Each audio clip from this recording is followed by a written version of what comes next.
Praise the Lord. സ്നേഹമുള്ളവരെ, ഇന്ന് നാം വിചിന്തനം ചെയ്യുന്ന തിരുവചനം റോമ 8:28 ദൈവത്തെ സ്നേഹിക്കുന്നവർക്ക്, അവിടുത്തെ പദ്ധതി അനുസരിച്ച് വിളിക്കപ്പെട്ടവർക്ക് അവിടുന്ന് സകലവും നന്മയ്ക്കായി പരിണമിപ്പിക്കുന്നു. നമ്മുടെ ജീവിതത്തിൽ ധാരാളം സഹനങ്ങളും കഷ്ടതകളും പ്രതിസന്ധികളും വെല്ലുവിളികളുമെല്ലാം ഉണ്ട്. അപ്പോഴെല്ലാം നാം ചിന്തിക്കുന്നത്, എന്തിനാണ് ദൈവം ഈ കഷ്ടതകൾ അനുവദിക്കുന്നത്?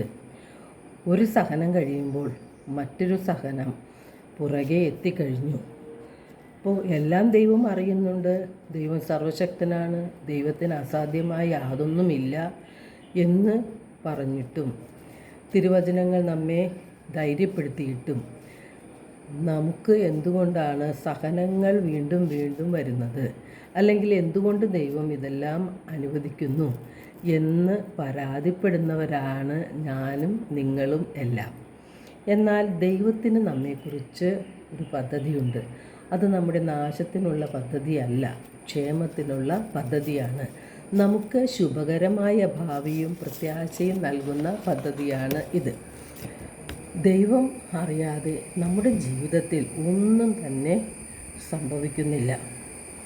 എല്ലാ കഷ്ടതകളും ദൈവം നമ്മുടെ നന്മയ്ക്കാക്കി മാറ്റുകയും ചെയ്യും.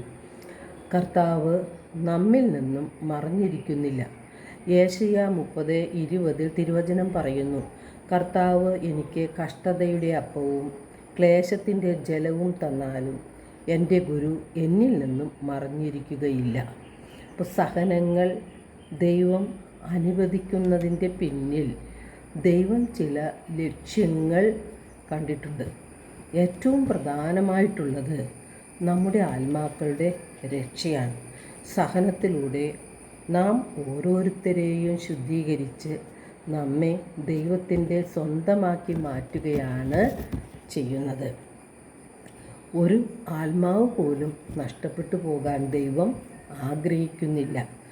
വിശുദ്ധ യാക്കോബിൻ്റെ ലേഖനത്തിൽ പറയുന്നുണ്ട്, നമ്മിൽ നിക്ഷേപിച്ചിരിക്കുന്ന ദൈവത്തിൻ്റെ ആത്മാവിനെ ദൈവം അസൂയയോടെ അഭിലഷിക്കുന്നു എന്ന്. അപ്പോൾ ദൈവം നമ്മിൽ നിക്ഷേപിച്ചിരിക്കുന്നത് ദൈവത്തിൻ്റെ ആത്മാവിനെയാണ്. ആ ആത്മാവ് ദൈവത്തിന് ഉള്ളതാണ്.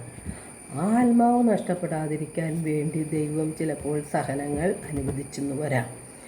ചിലപ്പോൾ ദൈവത്തെ അന്വേഷിച്ച് കണ്ടെത്തുന്നതിന് വേണ്ടിയും ദൈവം സഹനങ്ങൾ നമുക്ക് തരും.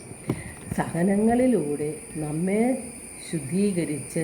വിശുദ്ധീകരിച്ച് ദൈവത്തിൻ്റെ സ്വന്തമാക്കി മാറ്റുകയാണ് ദൈവത്തിൻ്റെ ലക്ഷ്യം. നമ്മുടെ സഹനങ്ങളിലൂടെ നമ്മുടെ മാത്രമല്ല മറ്റുള്ളവരുടെയും ആത്മാക്കളെ രക്ഷിക്കുവാൻ ദൈവം ആഗ്രഹിക്കുന്നുണ്ട്. ദൈവം തരുന്ന സഹനങ്ങളെ പരാതിപ്പെടാതെ, നിരാശപ്പെടാതെ ദൈവകരങ്ങളിൽ നിന്നും സന്തോഷപൂർവ്വം സ്വീകരിച്ച് അത് യേശുവിൻ്റെ കുരിശിൻ ചുവട്ടിലേക്ക് കാഴ്ചവെക്കുമ്പോൾ നമ്മുടെ സഹനങ്ങൾ ആത്മരക്ഷയ്ക്ക് കാരണമാകും. നമ്മുടെ മാത്രമല്ല മറ്റുള്ളവരുടെയും.